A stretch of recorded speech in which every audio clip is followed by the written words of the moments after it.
यदि बात करें हम स्कूल्स एंड कॉलेज की तो वहाँ हमें सबसे इम्पोर्टेंट कोर्स पढ़ाया ही नहीं जाता और वहाँ है इन्वेस्टिंग। हमें हिस्ट्री पढ़ाई जाती है बट हमारा फ्यूचर कैसे सिक्योर होगा और हम फ्यूचर में जाके कैसे अर्न करेंगे उसके बारे में हमें कभी भी नहीं बताया जाता। हमें इकोनॉमिक्स के बारे में पढ़ाया जाता है बट उसमें भी ये नहीं बताया जाता कि पैसों को कैसे बचाए और कैसे इन्वेस्ट करे। देशभक्ति के ऊपर बताया जाता है बट इन्वेस्टिंग करके भी बहुत से बिजनेसेस को ग्रो करवा सकते हो जिससे कि अल्टीमेटली देश की सेवा ही होगी, उसके बारे में कभी भी नहीं बताया जाता। इन्वेस्टिंग एक बहुत ही इंटरेस्टिंग चीज है जिसमें हमारे पैसे हमारे लिए हार्ड वर्क करते हैं। इन्वेस्टिंग का बेस्ट टाइम है जब आप यंग हो, क्योंकि आपको इन्वेस्टमेंट को ग्रो करने के लिए ज्यादा से ज्यादा समय मिलेगा। और दूसरा सबसे बेस्ट समय है जब आपको पता लग जाए कि अब आपको आपके पैसों को ग्रो करवाने के लिए लगा देना चाहिए। बट यदि आप ऐसे भी हो गए कि आपकी एज हो गई 65 साल और आप सोचते हो कि अब तो मैं बहुत ही ज्यादा लेट हो गया हूँ, तो डोंट वरी, आप तब भी इन्वेस्ट कर सकते हो और जो अपने खुद के पैसे हैं ना उन्हें इन्फ्लेशन आदि चीजों से बचा सकते हो। सो हाय गाइस, मैं हूं कपिल सोनती। स्वागत है आपका मेरे चैनल पर, जहां पर आपको मिलता है इन्वेस्टिंग, पर्सनल फाइनेंस और बिजनेस रिलेटेड कंटेंट, जिसका मेन फोकस है 1 मिलियन लोगों को फाइनेंशियल फ्रीडम अचीव करवाना। यदि हम देखें हमारे आसपास तो बहुत सी कंपनियां प्रेजेंट करती है। लाइक जब हम सुबह उठते हैं ना तो जिस ब्रांड से टूथब्रश भी करते हैं ना वो भी स्टॉक मार्केट में लिस्टेड है। लाइक यदि आप कोलगेट से ब्रश करते हो तो वो भी कोलगेट कंपनी लिस्टेड है। और जो चीजें आप दिन भर यूज करते हो ना वो कहीं ना कहीं स्टॉक मार्केट में लिस्टेड है, या फिर जो कंपनियां स्टॉक मार्केट में लिस्टेड है ना उनसे इनडायरेक्टली और डायरेक्टली डील कर रही है। लाइक यदि आप कुछ सोप वगैरह इस्तेमाल करते हो तो हो सकता है मे बी वो HUL का हो, या फिर आप जब जिस सिम का इंटरनेट भी यूज कर रहे हो वो भी रिलायंस की है, एयरटेल की है या फिर वी की है। तो आई थिंक आप चारों तरफ से कंपनियों से ही घिरे हुए हो। तो बस इन्वेस्टिंग में कुछ भी एक्स्ट्रा नहीं करना है कि हमें बहुत ही ज्यादा रिसर्च, बहुत ही ज्यादा अंदर की चीजों को पता करना पड़ेगी कि कौन सी कंपनी होगी। जो आपके आसपास ही जो कंपनी ग्रो कर रही है ना वही आपको इन्वेस्टिंग में बहुत ही ज्यादा आगे ले जाएगी। ऐसा नहीं कि आपको बहुत ही अंदर डीप जाके बिल्कुल मतलब मरियाना ट्रेंच के अंदर जाके निकालनी है इन्फॉर्मेशन और फिर ही कोई कंपनी आपको मल्टीबैगर मिलेगी। इस बुक का पार्ट 1 हिस्ट्री ऑफ कैपिटलिज्म के बारे में बताता है, जिसमें वो बताते हैं कि कैसे म्यूचुअल फंड की स्टार्टिंग हुई, कैसे स्टॉक्स एक्सचेंज आए जिंदगी में। मतलब मेरे हिसाब से ये बहुत ही चीजें हिस्ट्री के ऊपर है और ना ही ये कभी अपनी एग्जाम में आएंगे। और यदि आप तैयारी कर रहे हो किसी एग्जाम की, कॉम्पिटिटिव की, तो मे भी आपके काम आ सकता है। तो आप मेरे हिसाब से बुक के अंदर ही पढ़ लीजिएगा, क्योंकि मुझे तो एग्जाम नहीं देनी है और मेजोरिटी जनता को भी ये जो बात मतलब इंटरनेट पर इजीली अवेलेबल है वो जानने की जरूरत नहीं है। पार्ट 2 में ऑथर ने बेसिक्स ऑफ इन्वेस्टिंग के बारे में बात की है। तो देखो यही अपना सबसे इम्पोर्टेंट पार्ट है, तो चलिए इसी के बारे में बात करते हैं। यदि आप इन्वेस्टिंग के बारे में सोच रहे हो तो अभी से स्टार्ट कर दो। जैसे नाइकी के जूते पर लिखा होता है ना, जस्ट डू इट, तो बस कर दो, ज्यादा सोचो मत। क्योंकि कबीर दास ने कहा है कि काल करे सो आज कर और आज करे सो अब, पल में परलय होगी बहुरी करेगा कब। तो बस यदि आप बस मन में ही कहानियां बनाओगे कि आज नहीं अगले महीने से जरूर करूंगा, उसके अगले महीने से तो तेरा भाई पक्का करेगा। तो इन सब को छोड़िए और जितना जल्दी हो सके ना उतनी जल्दी इन्वेस्टिंग स्टार्ट कर दीजिए। चाहे फिर आपके पास में फंड की कमी ही क्यों ना हो, यदि आप थोड़ा अमाउंट भी इन्वेस्ट करते हो ना तो भी आप अच्छा खासा फॉर्चून जमा कर लोगे लॉन्ग टर्म में। बट आप सोचते हो कि मेरे पास 10 लाख, 15 लाख, 20 लाख रुपए आएंगे और बहुत ही ज्यादा एक्सेस फंड रहेगा तभी मैं इन्वेस्टिंग करूंगा, तो मेरे हिसाब से इतनी ज्यादा सही सोच नहीं है। क्योंकि यदि आप स्टॉक मार्केट में या फिर म्यूचुअल फंड में इन्वेस्टमेंट करते हो तो आप 10 रुपए से भी अपनी इन्वेस्टिंग जर्नी स्टार्ट कर सकते हो। और यदि आप सिर्फ 1000 रुपए पर मंथ ही इन्वेस्ट करते हो और उन्हें लगभग 30 साल तक इन्वेस्ट करते हो और आपको उन पर 12% का कंपाउंडेड एनुअली रिटर्न मिलता है, तो उनकी वैल्यू पता है 30 साल बाद कितनी होगी? Can you guess it? तो उनकी वैल्यू हो जाएगी 35 लाख के आसपास। अब आप सोच ही सकते हो कि 1000 जो कि बहुत ही ज्यादा छोटा अमाउंट है, तो वो भी अगर इतना ग्रो कर सकता है तो बस सोचिए मत कि जब बड़ा अमाउंट होगा तभी लगाएंगे, क्योंकि छोटा बम भी बड़ा धमाका कर सकता है। आगे ऑथर ने जो 5 बेसिक इन्वेस्टमेंट ऑप्शंस है ना उनके प्रोस और कॉन्स बताए हैं, तो चलिए धीरे धीरे समझते हैं। पहला है सेविंग अकाउंट। यदि आपका बैंक में अकाउंट है वो बिल्कुल एक सेविंग अकाउंट है जहां की आपको बहुत ही कम इंटरेस्ट मिलता है, बट लो इंटरेस्ट के साथ में वहां पर रिस्क भी बहुत ही कम होती है कि आपके खाते में से पैसे कम हो जाएंगे और वो पैसे इतने कम होते हैं कि वो इन्फ्लेशन को भी बीट नहीं कर पाएंगे। बट यदि आप कोई शॉर्ट टर्म के गोल पर काम कर रहे हो तो आप आपके पैसों को सेविंग बैंक अकाउंट में ही डालो। ऐसा नहीं कि उन्हें स्टॉक मार्केट में लगा दो और अगले ही दिन उन्हें आधे करके निकालो। नेक्स्ट ऑप्शन है कलेक्टेबल्स। देखो बहुत सारे लोगों को आपने देखा होगा कि वो पेंटिंग्स, आर्ट्स, एंटिक्स आदि सामानों की खरीदी बिक्री करते हैं। और देखो यार, यहाँ पर देखा जाता है कि जो सामान जितना ज्यादा एंटिक यानी कि जितना ज्यादा पुराना होगा ना उसकी कीमत उतनी ही ज्यादा हो सकती है। बट यहाँ पर सबसे बड़ी प्रॉब्लम यह है कि यह अधिकतर टाइम पर गुम भी हो जाते हैं और देखो यार, मेरे को कलेक्टेबल्स के बारे में ज़्यादा नॉलेज नहीं है, तो मैं बस जो ऑथर ने बताया है उतना ही बताता हूँ। नेक्स्ट ऑप्शन है हाउस। देखो यार, यदि आप घर खरीदना चाहते हो तो मेरे हिसाब से एक ऐसा इन्वेस्टमेंट ऑप्शन है कि जहां पर यदि आपके पास में 10 से 20% भी कैपिटल है ना, तो आप आपके घर को ओन कर सकते हो। बाकी सब लोन पर चलेगा। अगर आप घर में इन्वेस्टमेंट करते हो तो यहाँ पर आपको रेंटल इनकम मिल जाती है। और देखो यार, अगर हम इंडिया की बात करें तो अधिकतर लोग घर में ही अपना इन्वेस्टमेंट प्रीफर करते हैं कि वो अपने पैसे अधिकतर घर में ही लगाए। बट मेरे हिसाब से इतना भी ज़्यादा पैसे आपको घर या फिर रियल एस्टेट में नहीं लगाना चाहिए, क्योंकि यहाँ पर सबसे बड़ी प्रॉब्लम जो है ना, वो है लिक्विडिटी की। क्योंकि यदि मान लो आपको कोई घर बेचना है ना, तो कभी कभी हो सकता है कि आपको 1 साल लग जाए, 10 साल लग जाए, तब तक भी प्रॉपर्टी नहीं बिकेगी। सो अगर आप इन्वेस्टिंग कर रहे हो हाउस में, तो उससे अच्छा मैं बोलूंगा कि आप रियल एस्टेट इन्वेस्टमेंट ट्रस्ट है ना, उनके अंदर पैसे लगा दीजिए, क्योंकि वो सुविधा सारी की सारी आपको घर की तरह देंगे, साथ में लिक्विडिटी भी देंगे। नेक्स्ट इन्वेस्टमेंट ऑप्शन है बॉन्ड्स, जिसमें आप कंपनी को या फिर गवर्नमेंट्स को लोन देते हो। इवन विदेशी गवर्नमेंट भी बॉन्ड्स इशू करती है और पैसे रेस करवाती है। और देखो यार, बॉन्ड्स में जब अगर गवर्नमेंट को आप दे रहे हो तो ये बहुत ही ज़्यादा लो रिस्की हो जाते हैं, क्योंकि गवर्नमेंट है, उनके पास पैसे छापने की मशीन है। अगर मान लो कोई भी प्रॉब्लम आती है तो आपको पैसे छाप के मिल जाएंगे। और यदि आप बॉन्ड्स में इन्वेस्ट करते हो तो आप इन्फ्लेशन जैसी चीज़ों को बीट कर दोगे, बट आप एक अट्रैक्टिव रिटर्न कभी भी नहीं प्राप्त कर पाओगे। और बहुत सारे गोल्ड बॉन्ड्स जो कि बहुत ही ज़्यादा फेमस है, वो है like sovereign gold bond RBI जारी करती है। इसके अलावा एनएचआई के बॉन्ड्स है। और देखो यार, यदि किसी कंपनी के ऊपर बहुत ही ज़्यादा डेट है ना, तो उस कंपनी के बॉन्ड्स को खरीदने से बचो, क्योंकि वहां पर आपको इंटरेस्ट के रूप में इनकम तो मिलेगी, बट आप सोचोगे कि लो रिस्क है, लो रिस्क है। बट मान लो अगर कल के दिन कंपनी ही बंद हो गई, तो आपके पैसे लो रिस्क हो चाहे हाई रिस्क हो, डूबेंगे तो पूरे के पूरे। हाँ, ये चांस है कि सबसे पहले आपको ही पैसे मिलेंगे, क्योंकि प्रायोरिटाइज आप ही रहोगे। नेक्स्ट और लास्ट ऑप्शन है स्टॉक्स। देखो, मैं मानता हूं कि ये एक बेस्ट इन्वेस्टमेंट ऑप्शन है, बट उसी के साथ में ये हाई रिस्क भी लेकर आता है। यदि आप सिर्फ छोटी कैपिटल से भी स्टार्टिंग करते हो तो आप स्टॉक मार्केट में बहुत बड़ा फॉर्चून इकट्ठा करके बाहर निकल सकते हो। और इसका एक एग्जांपल है the legendary late mister Rakesh Jhunjhunwala, जिनके ऊपर भी डिटेल्ड वीडियो है, आप चेक कर सकते हो। बट इसके अलावा भी जब आप एक स्टॉक को बाय करते हो ना, तो आप उस कंपनी के अंदर ओनरशिप को बाय कर रहे हो। मतलब जब भी आप कंपनी के सुख दुख है ना, वो आपके भी सुख दुख हो गए हैं। तो यदि कंपनी को प्रॉफिट होगा तो वो आपको डिविडेंड भी देगी। और बहुत ही सालों से देखा गया है कि जो स्टॉक्स है ना, उन्होंने सारे भी इन्वेस्टमेंट के ऑप्शन है ना, उन्हें बीट किया है, बट इन लॉन्ग टर्म। क्योंकि यदि आप शॉर्ट टर्म में गेम खेलोगे तो स्टॉक मार्केट ही वहाँ इन्वेस्टमेंट ऑप्शन है जिसने कि सबसे ज्यादा लोगों के पैसे बर्बाद किए हैं।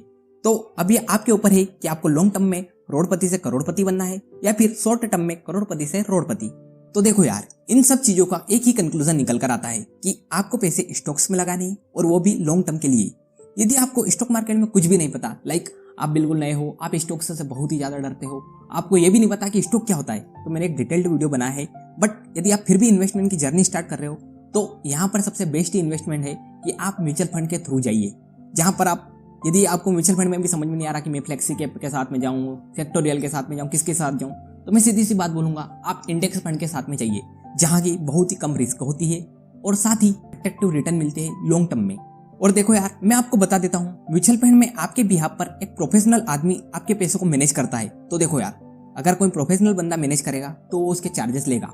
तो म्यूचुअल फंड में सबसे ज्यादा इंपॉर्टेंट कोई एस्पेक्ट है तो वो है कॉस्ट, क्योंकि जितनी ज्यादा कम आप कॉस्ट रखोगे उतना ही ज्यादा आपको रिटर्न मिलेगा, और जितनी ज्यादा आपकी कॉस्ट बढ़ती जाएगी ना, उतने कम आपके रिटर्न होते जाएंगे। तो कॉस्ट सबसे ज्यादा इंपॉर्टेंट है म्यूचुअल फंड के केस में। और देखो यार, म्यूचुअल फंड ने तो इतनी ज्यादा आपको फैसिलिटी दे रखी है कि आपका मन है कि मुझे लमसम एक साथ 1 लाख रुपए लगाने हैं तो लगा सकते हो, आपको हर महीने 1000 रुपए 1500 रुपए लगाने हैं तो आप लगा सकते हो। मतलब बहुत ही ज्यादा फ्लेक्सिबिलिटी मुझे म्यूचुअल फंड के ही ऑप्शन में लगती है। और यदि आप थोड़े से भी रिस्की खिलाड़ी हो और लॉन्ग टर्म के खिलाड़ी हो, तो आप आराम से जो स्मॉल कैप फंड है ना, उनमें पैसे लगाइए, क्योंकि आपको पता है जो स्मॉल कंपनियां है ना, वो धीरे धीरे बड़ी ज्यादा जल्दी स्पीड से होती है, तो आपको पैसे पे रिटर्न भी ज्यादा मिलेगा। वहीं यदि आप खुद ही अपने लिए स्टॉक्स पिक करने की सोचते हो, तो यहाँ आपके एफर्ट्स थोड़े इंक्रीज होंगे। और देखो यार, यदि आप स्टॉक्स पिक करने के लिए थोड़े ज्यादा ही सीरियस हो, तो मैं एक डिटेल्ड कोर्स YouTube पर बिल्कुल फ्री प्रोवाइड कर रहा हूँ, तो आप उसे भी चेक कर सकते हो, और उसकी प्लेलिस्ट के जिस प्रकार वीडियो है उस प्रकार आप देखकर आपका ज्ञान बढ़ा सकते हो। देखो यार, खुद के लिए यदि आप स्टॉक पिक करते हो ना, तो यहाँ पर 100% सक्सेस रेट किसी का भी नहीं है, चाहे वो वॉरेन बफेट ही क्यों ना हो, जो कि दुनिया के सबसे महान इन्वेस्टर है। द गॉड ऑफ इन्वेस्टमेंट भी मिस्टेक्स करते हैं, बट यदि एक भी आप अच्छे वाला स्टॉक ढूंढ पाते हो तो वो आपको भीड़ में से आगे निकाल देगा।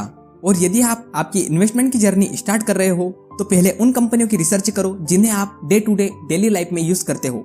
लाइक हो सकता है रिलायंस, जिसके आप अधिकतर प्रोडक्ट यूज करते हो। इसके अलावा पैरासूट है, आईटीसी है, और भी बहुत सारी कंपनियां हैं जिनको कि आप चेकआउट कर सकते हो। और पहले उनके बारे में एनालिसिस कीजिए और देखिए कि ये कंपनियां इतना ज्यादा क्यों ग्रो कर रही है, और उसी के बाद में पैसे लगाइए। ऐसा नहीं कि मैंने जो 4 कंपनियों का नाम बता दिए बस उन्हीं पर आप पैसे लगाइए, क्योंकि हो सकता है कोई छोटी सी फास्ट ग्रोइंग कंपनी हो जिस पर कि आपकी नजर पड़ जाए और आप अच्छे खासे पैसे जनरेट कर पाओ।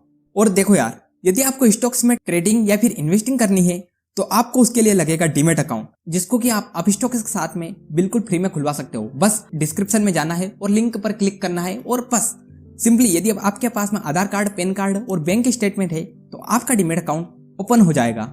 आगे ऑथर ने स्टॉक पेज को कैसे पढ़ना है उसके बारे में बताया है। तो चलिए, ये थोड़ा प्रैक्टिकली पॉइंट है तो मैं इसको प्रैक्टिकली। तो गाइस, यहाँ है एक टिपिकल स्टॉक पेज जहाँ पर आपको कंपनी के बारे में इंफॉर्मेशन मिलती है कि आज कंपनी ने कितना लो किया, कितना हाई किया, कितना कंपनी ने रिटर्न दिया। कंपनी लार्ज कैप है, जैसे कि आप यहाँ पर पता कर सकते हो कि यहाँ कंपनी एक लार्ज कैप है। कंपनी लो रिस्क है क्योंकि वोलेटिलिटी कम है स्टॉक की। इसके अलावा अगर हम नीचे जाते हैं और देखते हैं कि इसने 5 साल में कितना रिटर्न दिया तो बता देगी जी कंपनी का स्टॉक 875 पर चला गया था और अभी 2800 से भी ज़्यादा जाके आ चुका है। उसके अलावा हम बहुत सारी चीज़ें पढ़ सकते हैं कि परफॉर्मेंस कंपनी का कैसा है, ग्रोथ कैसी है, प्रॉफिटेबिलिटी कैसी है। पर यहाँ नीचे आते हैं तो यहाँ पर कुछ मैट्रिक्स दिखाता है। लाइक कंपनी का जो पी रेशो है वो 25 का है, जबकि सेक्टर का पी 12 का है। मतलब कि अगर पी रेशो के हिसाब से हम देख रहे हैं इस कंपनी को तो यहाँ कंपनी महंगी है। और अगर प्राइस टू बुक वैल्यू भी देखेंगे तो कंपनी का 1.72 है और वही सेक्टर का जो पीबी है वो 1.39 है। और डिविडेंड यील्ड भी मतलब कि सेक्टर से अच्छी नहीं है। बट यहाँ एक रिलायंस जैसी कंपनी है तो स्टेबिलिटी बहुत ज़्यादा है और रिस्क भी इसमें बहुत ही कम है, तो बहुत सारे एनालिस्ट इसको रिकमेंडेड करते हुए दिख रहे हैं। और मल्टी बिजनेस में है तो इसका पी हम थोड़ा अलग मान भी सकते हैं। इसके अलावा यहाँ पर थोड़ा बहुत पीयर्स वगैरह के बारे में भी जानकारी मिल जाती है और नीचे थोड़ा फाइनेंशियल्स भी पता चल जाता है कि कंपनी को आखिरकार कितनी की सेल्स करी, कितने का प्रॉफिट हुआ। और नीचे हम और भी कुछ चीज़ें देख सकते हैं कि किस कंपनी के बारे में कुछ अपडेट्स आए हैं क्या, जैसे कि इसने कुछ रेगुलेशंस के साथ में फाइल किया है और इसने कैश डिविडेंड भी दिया था 18 अगस्त 2022 को। तो ये कुछ चीज़ें हैं जो कि हम स्टॉक पेज में पढ़ सकते हैं, जो कि बहुत ही ज़्यादा बेसिक है। और यदि आप बिगिनर इन्वेस्टर हो तो मेरे हिसाब से आप रोज 3 या फिर 4 कंपनी को लीजिए और उनका स्टॉक पेज पढ़ने की कोशिश कीजिए, क्योंकि इससे आपको बहुत कुछ पता लगेगा। लाइक देखिए कि ये बता रहा है कि 6 मंथ में कंपनी के प्रोमोटर ने होल्डिंग डिक्रीज करी, तो ये एक वार्निंग साइन हो सकता है कि इस कंपनी में हम इन्वेस्ट करें या फिर नहीं। आगे ऑथर ने प्रॉफिट के बारे में बताते हुए कहा है कि चाहे प्राइवेट कंपनी हो या फिर पब्लिक कंपनी हो, हर कोई प्रॉफिट बनाना चाहती है। सेम इन्वेस्टर्स पे भी अप्लाई होता है कि वो उन्हीं शेयर्स में अपने पैसे इन्वेस्ट करेंगे जहां से उन्हें अच्छा सा अच्छा प्रॉफिट मिले। और आपने भी देखा होगा कि जिस इंडस्ट्री से ज्यादा प्रॉफिट जनरेट होता है वहां कंपटीशन बढ़ता है, जिससे अल्टीमेटली कस्टमर को फायदा होता है बट कंपनियों को नुकसान होता है। और जो कंपनी अल्टीमेटली सर्वाइव कर जाती है वहां अपने शेयर होल्डर्स को माला माल कर देती है और शेयर होल्डर्स की नेटवर्थ को इंक्रीज करती रहती है। लाइक अगर मैं आपको बताऊं तो एफएमसीजी कंपनी में है एचयूएल, जो कि मेरे हिसाब से बहुत सालों से चल रही है मार्केट में, और उसने अपने शेयर होल्डर्स के लिए बहुत सारी नेटवर्थ जनरेट करी है और उन्हें डिविडेंड के रूप में भी बहुत सारी इनकम दी है। और यदि आपको एक 12 बैगर स्टॉक ढूंढना है तो आपको 3 चीजों पर फोकस करना होगा। पहला है सेल्स पर, दूसरा है अर्निंग यानी कि प्रॉफिट पर, और तीसरा है फ्यूचर अर्निंग पर, यानी कि कंपनी का फ्यूचर पोटेंशियल कितना है, कंपनी फ्यूचर में कितना पैसा कमा सकती है या फिर कितना लूज कर सकती है। और अगर ये तीनों चीजें किसी कंपनी के बारे में पॉजिटिव है तो उसके बारे में आगे रिसर्च करो, अन्यथा अपनी रिसर्च यहीं पर रोक दो। ऑथर ने यहाँ पर नाइकी का एग्जांपल दिया है, किस प्रकार नाइकी का शेयर्स धीरे धीरे गिर रहा था क्योंकि उसकी सेल्स पर प्रभाव पड़ा था। बट फिर 1987 के बाद में नाइकी की सेल्स इंक्रीज हुई और उसने 12 गुना से ज्यादा का रिटर्न दिया। तो नाइकी के बारे में ऑथर के तीनों प्रेडिक्शन सही थे कि उसकी सेल्स इंप्रूव हो रही थी, उसकी अर्निंग भी इंप्रूव हो रही थी और उसकी जो फ्यूचर अर्निंग है ना, मतलब कि उसके फ्यूचर ऑर्डर वो भी बहुत ही ज्यादा बढ़ रहे थे। तो इसके बिहाफ पर ऑथर ने नाइकी में इन्वेस्ट किया था और उन्हें 12 गुना से ज्यादा का प्रॉफिट हुआ था। पार्ट 3 में ऑथर ने लाइव्स ऑफ कंपनी के बारे में बताया है कि कैसे एक ह्यूमन बीइंग की तरह ही कंपनी की भी अलग अलग टाइम स्टेम्स की जिंदगी होती है। लाइक जब किसी के मन में आइडिया आता है ना, तब से कंपनी का जन्म स्टार्ट होता है और वहां धीरे धीरे बिल्कुल ग्रो करती है। लाइक पेटीएम, जो कि विजय शेखर शर्मा है ना, उनके मन में आइडिया आया था कि मुझे हर एक के दुकान पर QR कोड लगवाने हैं और डिजिटल पेमेंट को इंडिया में बढ़ावा देना है। तो उनका यह आइडिया जैसे आगे बढ़ता रहा वैसे वैसे कंपनी की ग्रोथ होती गई। फिर जब कंपनी अपनी यंग एज में पहुंच जाती है तब इंसानों की तरह ही वहां भी यंग और एनर्जेटिक रहती है कि बहुत ही ज्यादा ग्रोथ पर फोकस रहता है और अपना शेयर कैसे मार्केट में इंक्रीज करना है उसी पर ज्यादा फोकस रहता है। और फिर एक समय के बाद में कंपनी बहुत ही ज्यादा मेच्योर हो जाती है, ठीक इंसानों की तरह। और जब कंपनी मेच्योर हो जाती है ना, तब उसकी ग्रोथ धीरे धीरे कम होने लग जाती है, बट वो ग्रो करती रहती है और उसके प्रॉफिट भी बिल्कुल स्टेबल हो जाते हैं। और उसके बाद में आता है कंपनी का बुढ़ापा, जहां पर कंपनी को मतलब थोड़ा स्ट्रगल होता है प्रॉफिट जनरेट करने में, सेल्स इंक्रीज करवाने में, और बहुत ही ज्यादा स्टेबिलिटी आ जाती है पूरी कंपनी में। और धीरे धीरे फिर जब जैसे जैसे इंसानों की भी लाइफ कम होने लग जाती है, उसी प्रकार कंपनी भी मरने की कगार पर आने लग जाती है। और बहुत सारे आपने इंडस्ट्रीज को देखा होगा जो कि बिल्कुल की बिल्कुल गायब हो गई है। और लाइक जो कंपनियां पहले रेलवे के ट्रैक बनाती थी, अब वो मार्केट में है ही नहीं। और जब कंपनी बिल्कुल मर जाती है तो उस स्थिति को कहा जाता है बैंकरप्सी। किसी कंपनी की एज बहुत बड़ी होती है, किसी कंपनी की एज बहुत ही ज्यादा छोटी होती है। यह डिपेंड करता है कंपनी और उसकी इंडस्ट्री की साइज पर। पार्ट 4 में ऑथर ने द इनविजिबल हैंड्स के बारे में बात की है कि आखिरकार लोग कैसे अमीर हो रहे हैं। उन्होंने बिल गेट्स का एग्जांपल दिया है, वॉरेन बफेट का, मतलब बहुत सारे लोगों का एग्जांपल दिया है और बताया है कि कौन सी कंपनी कैसे स्टार्ट हुई थी और कैसे वो ग्रो कर रही है।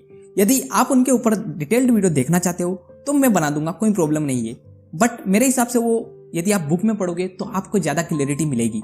सो कंक्लूजन में मैं आपको यही बताना चाहूंगा कि यदि आपके पास में समय है तो आप इस किताब को पढ़ सकते हो, और जितना ज्यादा आप पढ़ोगे ना उतना ज्यादा आपको इसमें से ज्ञान मिलेगा। कैपिटलिज्म कैसे काम करता है, कैपिटलिज्म में आप कैसे आपकी वेल्थ को इंक्रीज करवा सकते हो, और यहाँ पर सबके लिए अपॉर्चुनिटी है। ऐसा नहीं कि किसी एक ही हैंड में सबकी सब पावर है। यदि आपके पास में कोई रिवोल्यूशनरी आइडिया है तो आप पूरी दुनिया को बदल सकते हो। तो आई थिंक ये बुक बहुत ही ज्यादा बेसिक डिटेल के ऊपर बात करती है।